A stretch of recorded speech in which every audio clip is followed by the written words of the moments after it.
So blizzards in the Twin Cities are a big deal. And people actually listen to the radio for closings. So I was the person who lived closest to the radio station.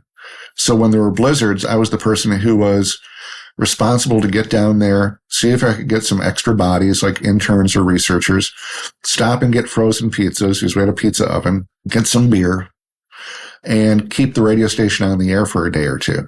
And there was always, obviously there was already a DJ there, but how many hours can you be on the air? So you would literally hunker down during the course of the blizzard and stay at the station. Oh, absolutely. And then they opened up a rib restaurant downstairs and we had a key to the walk-in freezer. We couldn't make the ribs, but they had giant kosher pickles and stuff like that. Mashed potatoes and frozen corn. It was a party on the air. Benztown president Dave Chachi Dennis loves radio and all of his radio friends. Hey, Chachi. Hey, everybody. Because Chachi loves everybody. Our guest today is a true pioneer in marketing and promotions with a career spanning decades and continents, from consulting over 100 of the largest and most successful stations across the U.S., Canada, Europe, and Africa, to writing a must-read daily promotions column. He has been shaping the way radio engages with its audience for years. He's worked at legendary stations such as KGON in Portland, WLOL in Minneapolis, KISS 102 in Charlotte, and helped launch the groundbreaking Wild 107 with Jerry Clifton in San Francisco. Now based in Minnesota, he's not just a consultant, but an author with ebooks on radio, promotions, and marketing that have become essential reading for the industry. Let's welcome the VP of Fun and Games for CPR Promotions, Paige Nienaber. Paige, welcome, man. So excited to have you. I'm wearing my WKRP shirt. I can see that. I love it. Very excited about that. I think there are a lot of people of a certain age who got into radio because of that TV show. Oh, 100%, man. I absolutely love that show. When I was a little kid when that show was on, but still, almost weekly I'll hear a reference to WKRP. Oh, no. And, people are always like, did you get into radio because of Jennifer at the front desk or Bailey? And I went, no. I got into radio because of Andy's hair. He had thick, luxuriant hair, and thick, luxuriant hair is the foundation of my belief system. So if there's an industry that recognizes the value of thick, luxuriant hair, I needed to be a part of that. Unfortunately, that thick, luxurious hair did not work out for me, as you can see. But, you still have all of yours. You're looking good, man. I'm very envious. Tell me a little bit about growing up. Grew up in the Twin Cities and grew up listening to WCCO AM. I was a kid who listened to AM radio and news talk radio, and they had programs. They had mystery theaters. They had all this really cool stuff. So yeah, I grew up in the Twin Cities, and it was a good place to grow up. Yeah, I went to one of those high schools where everybody stayed here. So because of radio, I'm like the only guy who ever left. And I'm glad that I did. Got to do the tour and got to go all over the place and see that there's more to the world than Edina, Minnesota. But then, can come back here and enjoy 18 degree below temperatures. Did you know as you were growing up that you wanted to pursue a career in radio right away? Boy, I had fantasies. I had my own little fake radio station with my record player. Every kid did that. But what happened was, I was a summer camp counselor, and one of my campers, his dad was like, how every market has, or at least used to have, that guy who was like the godfather of the market. Well, Mr. Coleman was the godfather of Twin Cities radio. So he was up visiting camp, and we were talking about, I was going to go off to college and everything. And he said, what are you looking at getting into? And I said, hotel motel management or journalism or medicine. I had three things that I was looking at. Very different careers. A little bit, yeah, they are. But he said, in all seriousness, he said, you're going to Pepperdine. I know that they have a college radio station there. You should go down there and dip your toe in the water, because he said, you're a little bit weird. And he said, I don't think that you'd be happy being a journalist or a doctor or managing a hotel or motel. So that's what I did. My first day at Pepperdine, I walked into the college radio station and just said, I'll do anything. And they put me on the air. Amazing. It was right great. Out of the gate. Absolutely. Oh, and did you go to Pepperdine to study communications, or are you not declared a major yet? I was really seriously thinking journalism. So I went there for communications. I mean, growing up small town Minnesota and then all of a sudden ending up on Malibu at Pepperdine, which that's a big change. Did you like it, or was it something like, oh my gosh, I'm not sure this is for me? Well, I mean, a little bit of both. I mean, it was weird to walk into Market Basket and Barbara Streisand was in the fruit section, or go to the Rocky Horror Picture Show and stop at Jack in the Box in Malibu, and REO Speedwagon was there. So I had a fun time. Perhaps too much fun. Beautiful campus. And I mean, I needed to go to a place that was cold and had structure. And what a great place to be weird, by the way. It doesn't get much better than Malibu for that whole experience. Malibu at that point couldn't get FM radio. So if you lived in Malibu, your radio you got on cable. I did not know that. Yeah, because of Big Rock, Malibu had really, really sparse FM signals. So everybody in Malibu had cable, and the college radio station was on cable. So I remember playing some song from the Grease soundtrack, and Olivia Newton-John called up. No way. Oh, yeah. And I was just like, either that's that amazing. Or somebody messing with me, but they never owned up to it. So I think it really was Olivia Newton-John. What did she say? She said, "Oh, thank you for playing the song. And thank you for the kind words." And I said something like, the other three people who are listening will really appreciate this. Yeah. It had to have been legit, because I think if it was someone that was pranking you, they would have, said something more. There would have been a punchline or something. Right. Oh my God, that's so cool. So here you are. I mean, literally fresh from Minnesota. You're in Pepperdine, beautiful campus right on the water, and in Malibu, and you get your first on the air gig. Did they give you any sort of training, or they just walk in the studio and go, here you go? Oh my God, my first air shift. There was an earthquake. So, and the studio was up in this attic, and across the studio ceiling were these giant pipes that carried, I think, condensed hot air or something for the kitchens or something like that. But it was a real risky place to be. You had to duck your head. And this is your first time experiencing an earthquake, I assume? Oh, yeah. You don't get a lot of those in Minnesota. So I'm sitting there, and the needle on the record starts bouncing. Boop, ba-doop, ba-doop, ba-doop, ba-doop, ba-doop, ba-doop. And I just looked at that, and I said, I've never seen this before. And so, I kept trying to put it back, and Jenny, the program director, ran in and yelled something about, "Get out of here, you idiot, we're having an earthquake."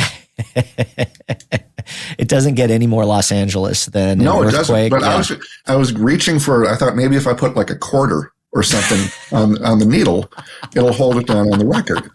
You're very dedicated to that over-the-air product. Yeah, I'm fumbling for change or something. And I was told it was an earthquake. But by then it was all over. So walk me through the next step in your career. You end up in Portland working for KGON as a phone screener and then call-out research. So you went back to Minnesota, you had mentioned prior to we started. Right. I was a pinball. Minnesota to Pepperdine, Pepperdine to Minnesota, Minnesota to Portland.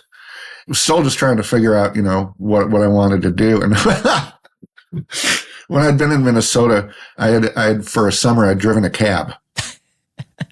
So that was fun. The first thing I did when I got to Portland was go and interview at cab companies. Apparently they were set for cab drivers.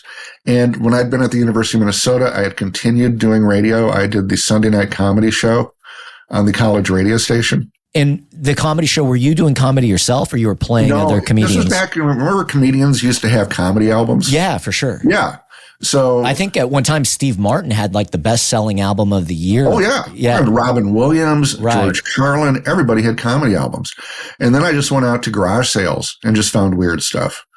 And so it was just 2 hours of comedy bits. That's awesome. So the program director would just let you basically curate the comedy bits that you were going to play during your show. Yeah. And also I had a lot of the National Lampoon Radio Hour. Remember the National Lampoon Radio Hour? Of course, yeah. With John Belushi and Harold Ramis and Gilda Radner and Bill Murray. Was, I'm guessing, that was like right during the peak of National Lampoon. That was Caddyshack and... This would have been 1980. But the Lampoon Radio Hour was Lorne Michaels went in and stole all these people for Saturday Night Live.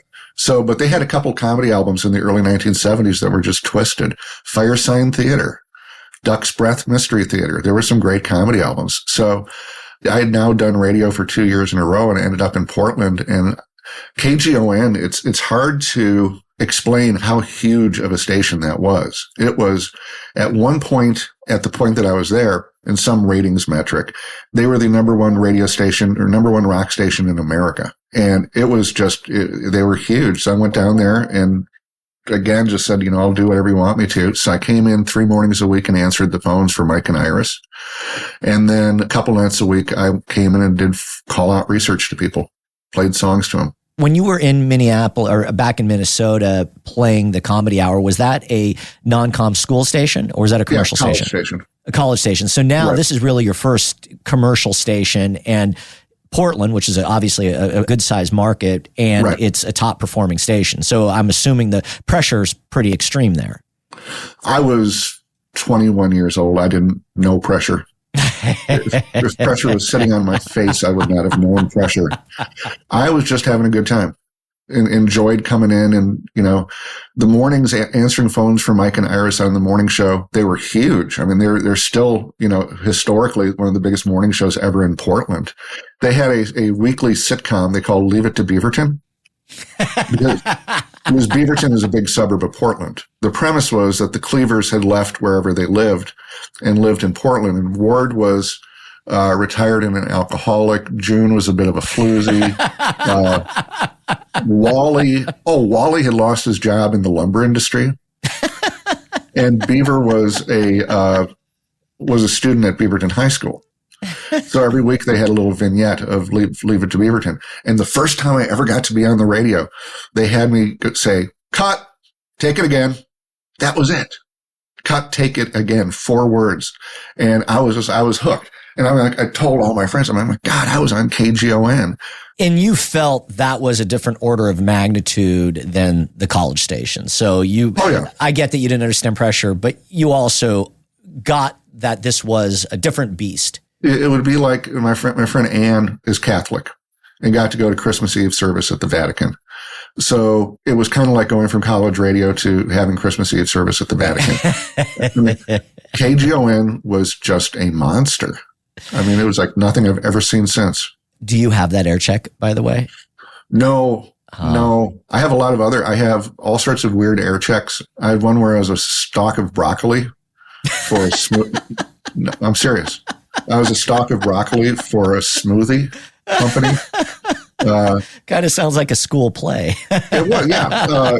Very much so. It was just me, and then they sped me up. So I talk really fast. I'm a stalk of broccoli. So no, I've got all sorts of weird, just minutia kind of air checks, but no, not the first one, unfortunately. So you're screening the phones for the morning show. You're also doing some call out research, and that was back in the day when you would literally call out to people in the community and play songs down the hooks of songs down the phone line for them, correct?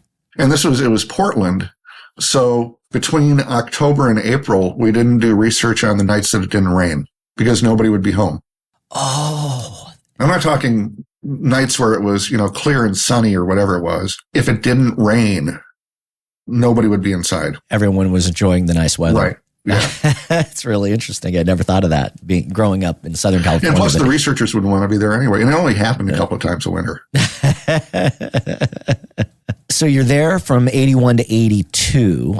You also, you're going to have to ask you about this. You've got a notation here. It said, you discovered that doing shots after donating plasma gives you a real buzz. What was that all about? I was pre-med. Oh, so when you went to Portland, you were doing radio, but at that point you still hadn't fully committed to pursue that as a career? No, I had no idea what I wanted to do. One of my brothers was a journalist, very successful. Another one of my brothers was a doctor, very successful. And, your cool older brothers, I think a lot of times will mold you or, have that kind of impact on you. So I was always interested in medicine. So I was taking pre-med. Part of the experience was we had to donate blood, and Teresa and I would go and play racquetball after lab.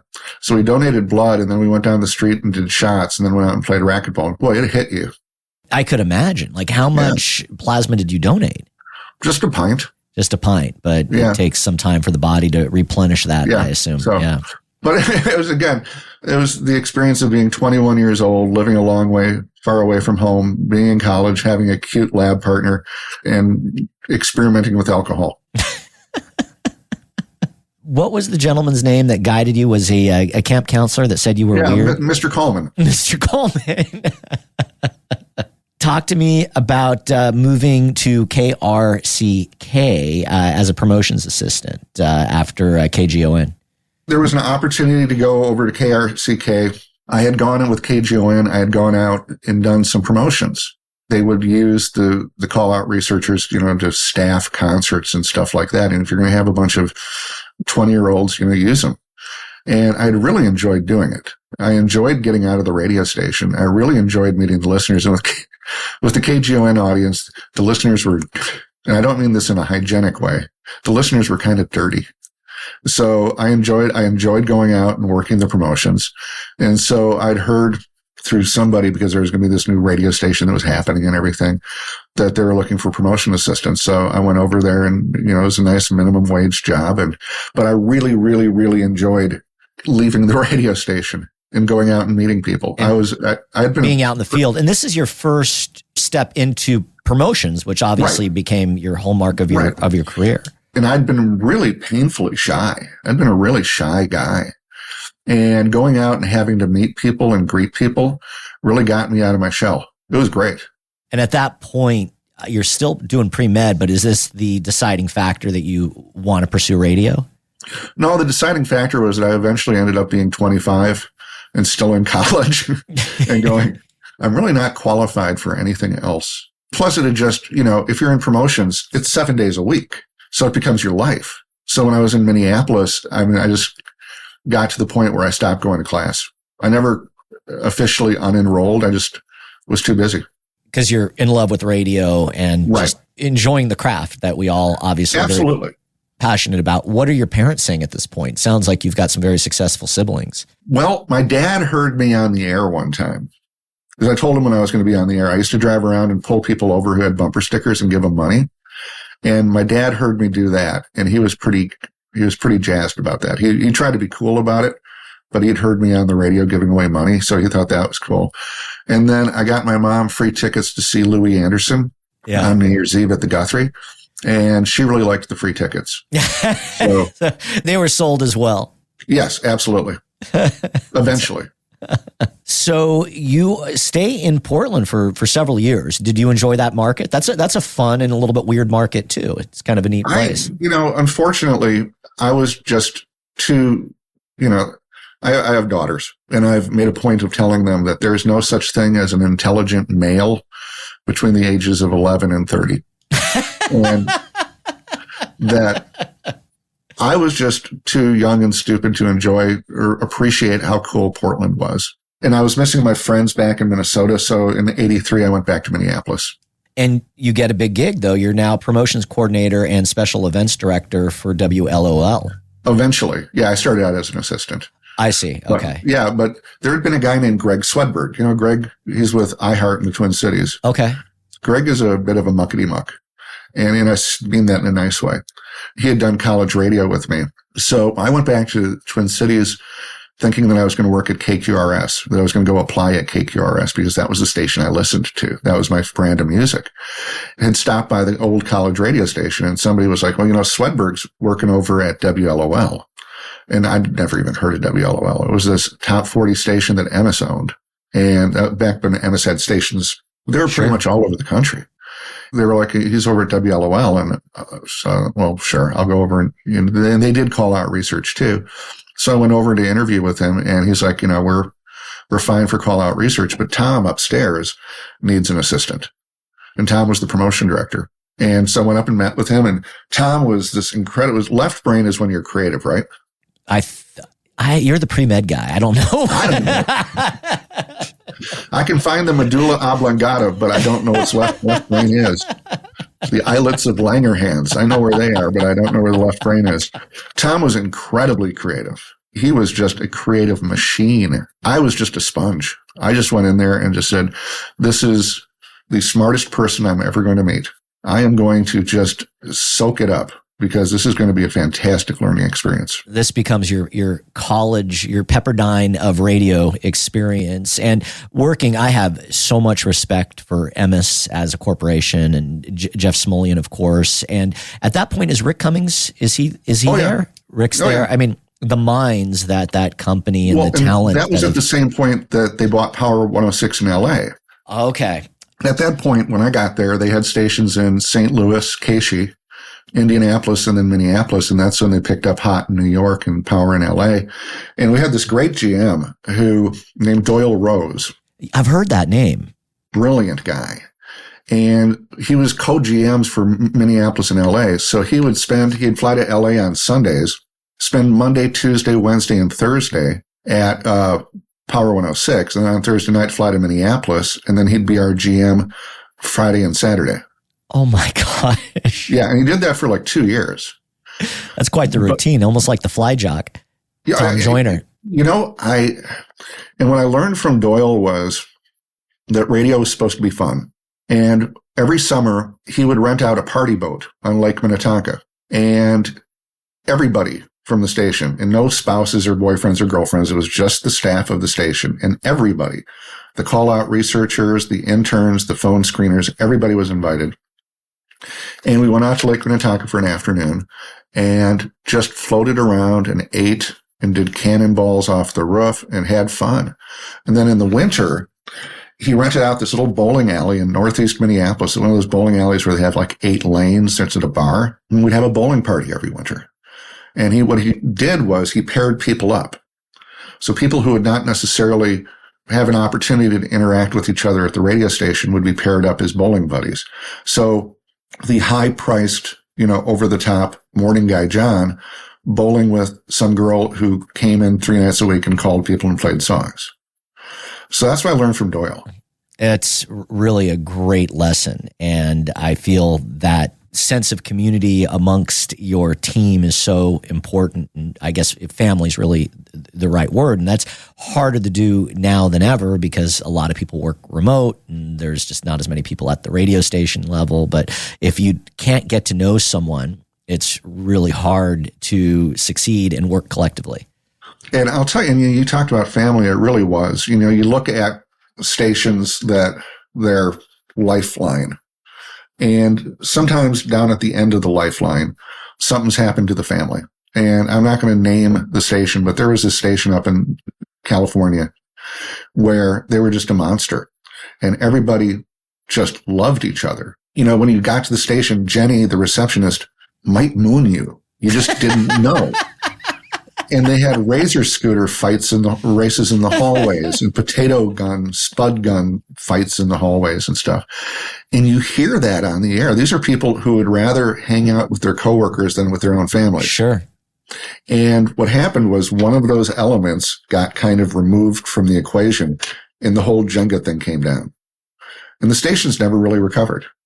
So WLOL for, 3 or 4 years in the middle of the 80s, late 80s, was one of those radio stations. What a fun place to be. Perfect era, just a great era. I think amazing ownership. What was Jeff like at that point as he's building? He knew your name. Amazing. I remember my father had passed away and Jeff came in for something and made a point of finding me and just saying, how are you and your mom doing? You'll take a bullet for people like that. 100%. And everybody felt that way. And then he bought the Mariners. I forgot about that story. I was gone. I had already left. You talk about, people hearing you on the radio. So blizzards in the Twin Cities are a big deal. And people actually listen to the radio for closings. So I was the person who lived closest to the radio station. So when there were blizzards, I was the person who was responsible to get down there, see if I could get some extra bodies like interns or researchers, stop and get frozen pizzas because we had a pizza oven, get some beer, and keep the radio station on the air for a day or two. And there was always, obviously there was already a DJ there, but how many hours can you be on the air? So you would literally hunker down during the course of the blizzard and stay at the station. Oh, absolutely. And then they opened up a rib restaurant downstairs and we had a key to the walk-in freezer. We couldn't make the ribs, but they had giant kosher pickles and stuff like that. Mashed potatoes and frozen corn. It was a party on the air. So 30 years later, I'm at a class reunion, and at my school, there was cute, there was hot, there was Brenda. And Brenda comes up, for the only time she's ever talked to me in my entire life, walked up to me and starts talking about being in uptown Minneapolis in an apartment, listening to WLOL, and how much fun it sounded like, and how they were scrambling, trying to find somebody who had a snowmobile so they could get all the way down to the radio station to join the party. What would have happened to my life? What would the course of my life have been if she'd found a snowmobile? Things would be decidedly different. I'd be managing a motel, and Brenda would be my hot wife. I'd say it all worked out okay. Yeah. I have here that had in '86 you had a killer breakfast burrito at a place called J.D. Hoyt's. Yes, that was just an observation.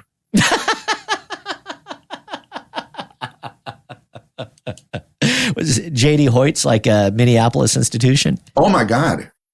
It's the place when you go to if you went to the conclave, they would always have all their big dinners at J.D. Hoyt's. Oh, really? I've been to the conclave. It's been a few years, but I think I may have missed that. I think I missed the wild days of the conclave. I heard that was really quite the party. I remember going to a party suite with Amy Grant, and then in the party suite next to her, I think it was like Metallica or something like that. But yeah, J.D. Hoyt's is just a Minneapolis institution. So you have this great run working for Emmis and just, getting an amazing education and working at this station that's obviously resonating with the community. Fortunately, Brenda did not find the snowmobile, but she didn't. She at least she was listening, and it had to have been some validation to have her say that to you. You moved down to Charlotte, and now you get the role of director of fun and games, which I love that you call it fun and games. So you're really the promotions director, the director of marketing in Charlotte. What happened was I dated, and you know how that always works out so well when you date somebody at the radio station? Yeah. My first wife was an account executive at KFI, so I totally understand. I dated a woman at the radio station named Charlotte, and she was always a wonderful person, but we just fed off each other, and we ended up breaking up, and it was not one of those good, happy breakups. It was one of those breakups when you realize you need to leave town. And so I've always approached everything in life as if it's a promotion. And promotions is basically the art of getting people to notice you. And they're not going to notice you if you do what everybody else does. So having worked at the station, I'd seen people apply for jobs, and they would send a letter and a resume. Well, I don't want to be that guy. So I've always felt that except for like what your lunchbox is, nothing says more about you than what's on your desk.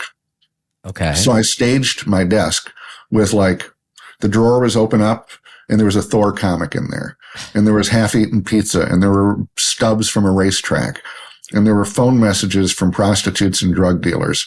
And there's just all this stuff on my desk, and I'm turning it into a mailer. And so there's a photo of the desk. And then when you opened it up, it said, if you hire this desk, we'll throw in a promotion director free of charge. That is genius. And then there's some stuff about the desk, authentic oak and stuff, some stuff about Paige Nienaber. So instead of just a simple resume, it's literally it's similar to what like a realtor would send out now. It's like color.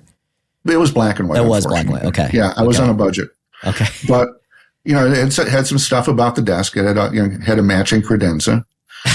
Some stuff about the promotion director, and then it's some additional reasons why you should hire Paige's desk. And they were like, Otis Redding would have wanted you to. That is so funny. Did you get a lot of response from that? Oh my God, yeah. But what happened was I got a lot of, and I just mass mailed it to anybody with a K or a W, literally every radio station in America. And I got, a lot of form letters back. So what I did was I sent rejection letters to the rejection letters. And I would type in your name, dear, and then Chachi would be just a tiny bit off center. And then, thank you for your rejection letter of January 25th in 2025. Unfortunately, at this time, we're not accepting any rejections, but should the opportunity for you to reject us come up, we'll hold this on file for 30 days. Good luck with your future rejections. I did the math. I got like a 70% return. No way. Oh, yeah. What would their reply to your rejection to the rejection letter be? The vast majority thought it was the funniest thing that they'd ever seen. And they were apologetic. They said, I'm really sorry about you don't know, you can't possibly imagine how many people apply for jobs. We can't just do a personal letter, but this is really great. And good luck. And I'm going to remember you. And then there were a couple of people who just didn't get it. And, funny. And for me, if you didn't get it, then this wouldn't have been a good fit anyway. One of the stations that replied to me and wanted to interview me was in Charlotte, and I had just broken up with somebody named Charlotte, and it felt like kismet. It was Beasley Broadcasting. Another great company. WCKZ. And it was this perfect alignment of the planets. They had a new night guy who started the same day I did, Jojo Wright. Oh, man. Jojo's fantastic. Mark Shands was the program director. Dennis Reese was on the air for a while there. I didn't appreciate it at the time, but in Minneapolis, we were spending about $250,000 a book on marketing. What they didn't tell me when they interviewed me for Charlotte was that the company had just bought K-Earth in LA for $83 million. So the Beasley stations were going to be, on a budget for a while. So I went from a station in Minneapolis that had tons of money to a station in Charlotte that I had no money. So it forced me to really just be creative.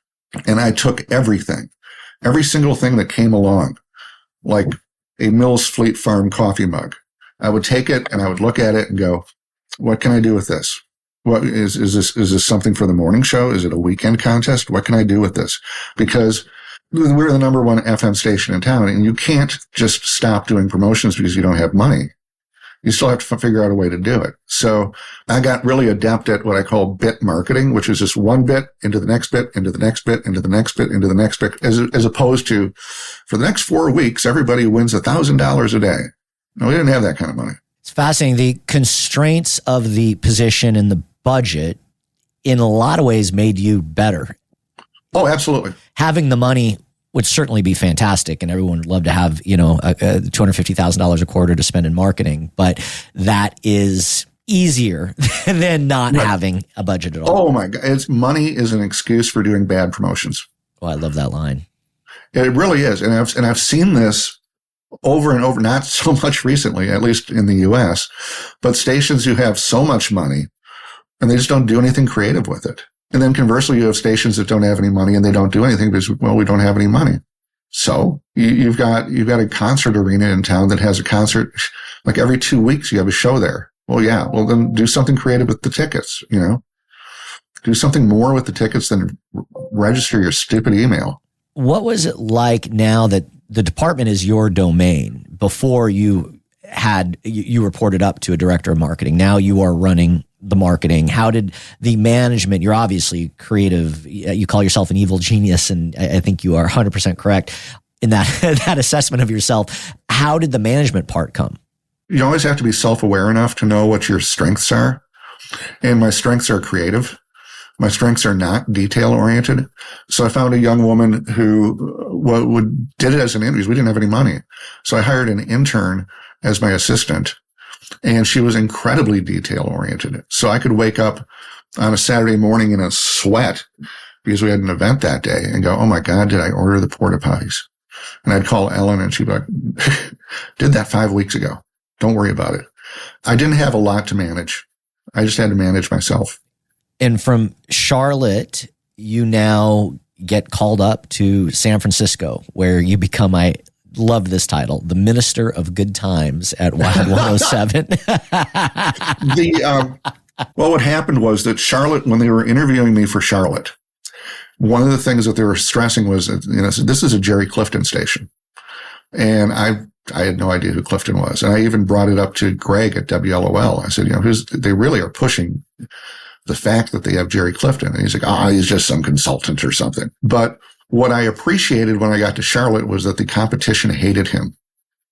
I'd never been at a station where the competition even knew who our consultant was, but not just knew who he was, but loathed him. And I thought that was pretty cool. And when he came to town for the first time, people were genuinely excited. I'd never been at a station where it was anything other than, oh God, the consultant's coming to town. Oh no. Back to what you said, people remembered him. Oh yeah. I'm sitting in my office and I knew that he was coming to town and I was having a moderately important phone call. I think I was introducing myself to the head of Pepsi for the Carolinas. So this is a woman named Dale. And this is an important phone call. So I'm talking with her and this little guy comes into my office and my office had tons of games and fun stuff. I wanted my office to be the place where people would want to hang out. So he came into my office and I had a bunch of ping pong balls. So he started taking ping pong balls and throwing them at my head while I'm on this phone call. And I have no idea who this guy is. Without stopping my phone call, I pulled out a super soaker and just went and just soaked him. And he was like, never met this man before. No, First never. time. And he goes, that's fucking great. And walks out of my office. And and then I found out it was the consultant. So he had a guy who worked with the stations on promotions named Cliff. And Cliff was great. He sent out a fax every day to the radio stations with information about what's going on. And I found that I was really competitive. I was in Charlotte, a big market, but this little station in Mobile, Alabama did a way better Valentine's promotion than I did. That really ticked me off. It made me competitive. So Cliff was my resource. I could reach out to Cliff and go, I've got Kara from sales in here. She has a store that sells ceramic geese, whatever. And they need an idea by 5 p.m. And Cliff would be able to just go, because Cliff wasn't working at a station. Radio stations will suck all the creativity out of your head. Cliff was in his house in Riverside and could just sit there and go, well, you could do Loosey Goosey. You could do Unleash the Geese. You could do this. You could do this. You could do this. You could do this. Perfect. Thank you very much. And we get it done. So he was the one who let me know that Clifton had picked up KSOL in San Francisco and that fun things were going to occur. And my wife worked in the arts. So San Francisco is a great place. And who doesn't want to live in San Francisco anyway? Sure. So all I knew about San Francisco was KMEL. And this was going to be the station we were going up against. And all I'd heard was how great KMEL was. I accepted the job and we drove across the country. And out near Vallejo, you come up over this rise and you can hear Bay Area radio stations. And I tuned into KMEL and it was the best radio station I'd ever heard in my entire life.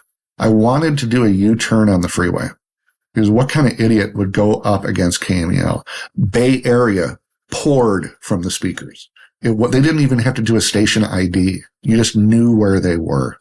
So I worked with KSOL. Bob Mitchell was the program director and had been there for a couple of months.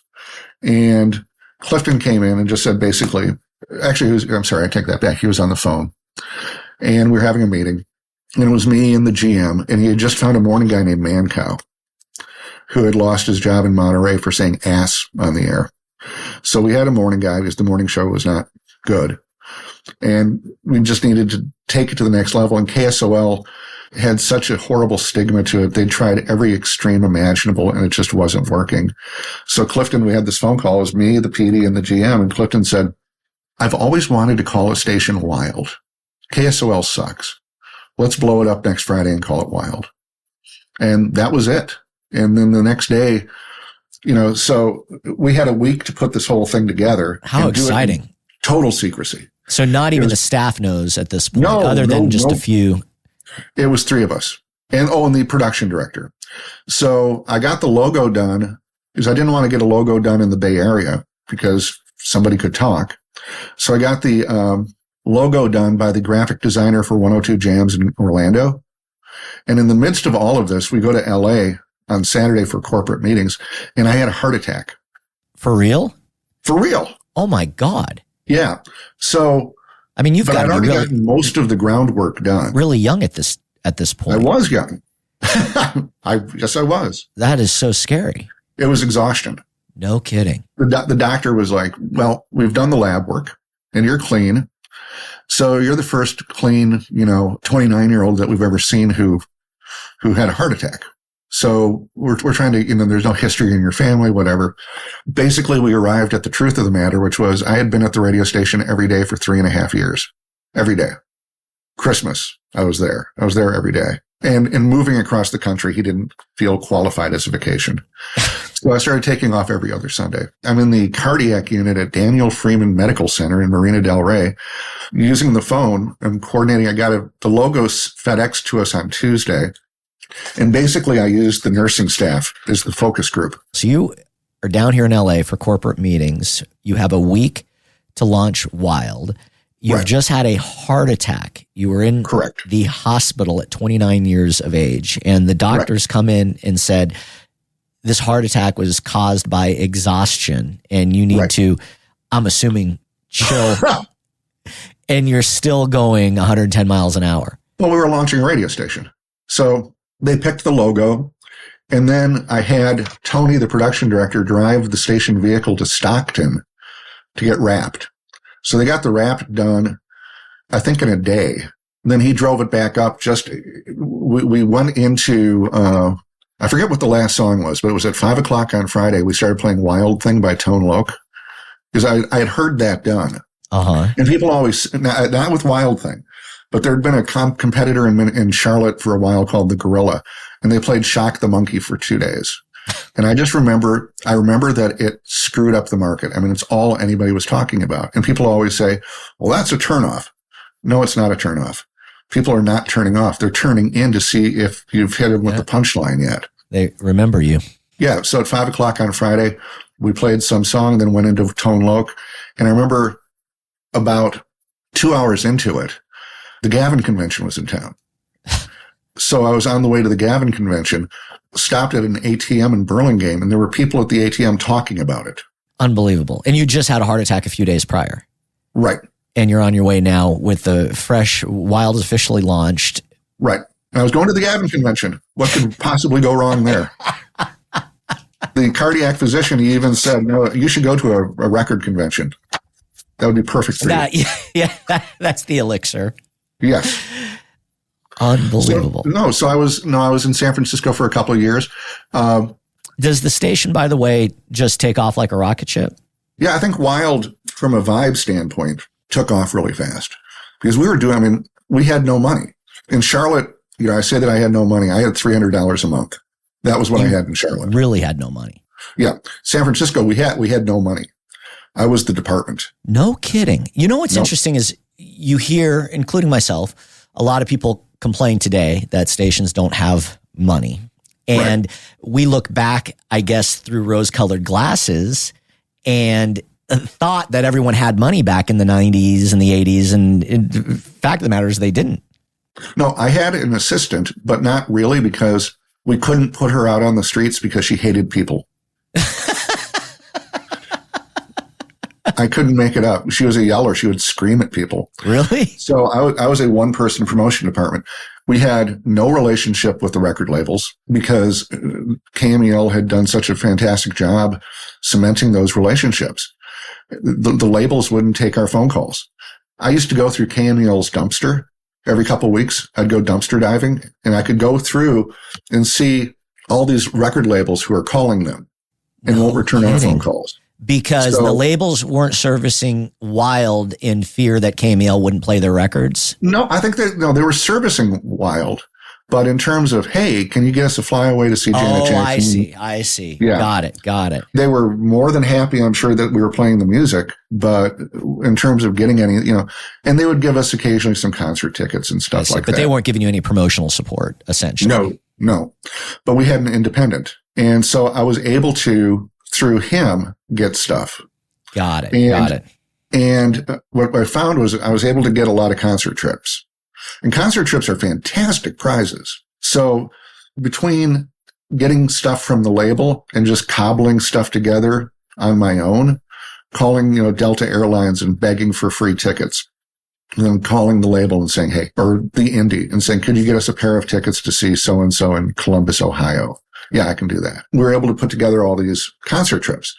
So the music position of the station was stopless music. So I did stopless jetaways and I numbered them. So it's stopless jetaway 17. And it allowed us to post promote all these really cool trips that we've done. In the past, we sent you to see Mariah Carey in New York City.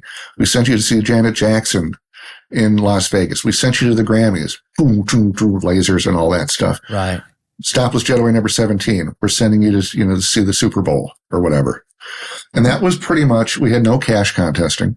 And JoJo was the night guy. He started the same week I did. He started the same day I did in Charlotte. So he left Charlotte and basically drove cross country with you. No, he left Charlotte about 6 months before to work in Dallas. Oh, that's right. I do remember he had a stopover in Dallas. But I remember calling the program director from Reno to solidify my hotel reservations or something, or, what time I'm supposed to be at the radio station. And he says, I feel like all the pieces of the puzzle are coming together. We got this new night guy coming from Dallas who's going to be fantastic. And I went, JoJo Wright. And he said, yeah. And I went, oh my God. He said, do you know him? And I said, he was my roommate. Get out. I didn't know that. Oh yeah. He probably looks exactly the same way today as he did as your roommate, by the way. The guy does not age. You know what? He was the best night guy. Well, obviously, at one point at night in Charlotte, he had something like a 28 share. It was surreal. I remember the first day he started, this local sales manager was this little Southern woman, said, girls down here are going to eat him up like a peach cobbler. And we did a New Kids on the Block outdoor show, and we actually had to get security to help because he had been pushed up against a fence by a throng of people to extricate him so he didn't die. So he started in San Francisco. And so what happened was I worked at Wild, and we had no money, but we did as much as, we did everything we could to torture KMEL, because I had learned in Minneapolis when KDWB came in, they cleaned our clock. So what I did, and what they did was they got under our skin. They did stuff to get us to take our eye off the ball. So we did a lot of stuff in San Francisco. And Mancow's doing mornings. Yes, Mancow was doing mornings. I mean, that is an amazing lineup, though. Oh, it is. Incredible. It was amazing. And yeah, we did stuff. I canceled the alcohol at KMEL's company Christmas party. How did you do that? I went into their dumpster and I got a piece of stationery that was pretty pristine. And I wrote a message to the food and beverage director at the Embassy Suites where they were having the party, talking about how we'd had a meeting and that there were a number of people on staff who were recovering alcoholics. And it would send a strong message, not just to the staff, but to the industry, that KMEL can have a party and not have to get drunk. So I appreciate, I know that this is last notice. I'll look forward to seeing you in a few hours. And then I faxed it to them from like a Kinko's. Oh my God, that is absolutely hilarious. Yeah. So I did a lot of stuff just to torture them. And it was not, Who was programming KMEL at the time? Keith Naftali. That is so funny. So funny. Yeah, I did a lot of stuff with their stationery. The reason I was doing it was because Wild was not a good work experience for me. I really did not have a fun time. The company that owned them was on crack. It was really a horrible experience to work there. So I needed to do stuff to entertain myself. Oh, interesting. So you didn't, it seems like it's almost like an artist where sometimes Van Gogh, when he was going through the worst part of his life, was the most creative. But it seemed like your creativity was off the charts at that moment. Oh yeah, absolutely. The company that owned them was run by lawyers. And I mean that literally. It was a family trust. And the family trust was managed by a group of lawyers. So people will complain about legal paperwork today. You have no idea what we had to go through in San Francisco to just get simple stuff done. So when all of this stuff was going on, again, I'd mentioned Cliff Berkowitz. Cliff was the guy who'd had this job with Clifton. And he was a great bartender. And Wild was not necessarily taking off the way that they had hoped it would, or there were problems that were going on. So the program director was let go, and Cliff came up to play promotion director because he had programmed KGGI in Riverside at one point. And so Cliff came up to program the station while they looked for a program director and ended up becoming the program director. So on the day that he got the job, I told him, my wife and I were both looking to get back to the Twin Cities.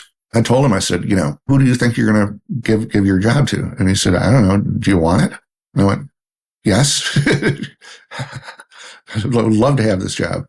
So he said, well, I'll put you on the phone with Clifton. And Clifton and I spoke for like 8 minutes that night, and it was a done deal. Ann came home, and I said, we can move back to Minneapolis now. Amazing. And so I started doing this job in October of 92. And basically that was the catalyst to be able to start your own company. Yeah. Worked with Clifton until 2016, but he was really kind of retired since about 2005. Okay. So you were essentially full-time then with him, or was he a client? Oh, absolutely. Yeah. Okay. Understood. Got it. Right. I got it. What had happened was he had bought some radio stations in Hawaii, which is what you do if you're rich. Yeah. And we were hanging out on the beach, and he said, there are a lot of people who will not hire me because they hate me. Everybody needs promotions. So what if we marketed to you? So you don't have to have the big Jerry Clifton dance machine. I had no idea. You can just get Paige. And so we came up with the term, because I just bought a farm. So it was CPR, which was Clifton's Promotions Ranch. I had absolutely no idea. Right. This is such a crazy part of the story. So I had thought that you had gone out when you had formed CPR. I didn't know that's what it meant at all. By the way, it could have been a whole other meeting with your heart attack. Right. But that's fascinating. So you essentially are working with Clifton for 20 years. Exactly. And Colleen was doing the music. In terms of bosses, he was the world's best boss because I never saw him. So if you hired Jerry, Paige / CPR, I mean, you guys were 360 in that you could work on music, programming, talent coaching. People would just hire CPR and they wouldn't get Clifton at all. Oh, I see. Okay. Right. Okay. Yeah. Okay. So CPR is a standalone partnership with you, and understood. Okay. And then Jerry still has his side consulting. Yes. Jerry still has all of the stations, and I was still doing all of them too. Got it. So that's amazing, man. So here you're, 29, 30 years old or whatever it is, and you're essentially working with one of the biggest consultants to have ever walked the planet. Yeah. Not height-wise, but yeah. No, but it was the world's best job, and still is the world's best job. You're never going to beat a radio station that's creative. So it's just helping the stations to, nowadays, it's like I just got an email from somebody, one of my clients, where they want to talk tomorrow. They've got $2,000 to give away. What are they going to do with it? What can we maximize? Everybody, we've so dumbed down win $1,000. It means nothing. So what could you do with $2,000? That would be impactful. That would get people to pay attention. Do you know Ben Davis at DJX in Louisville? I do not. Ben is one of the great program directors out there. He really is. So he had one group contest.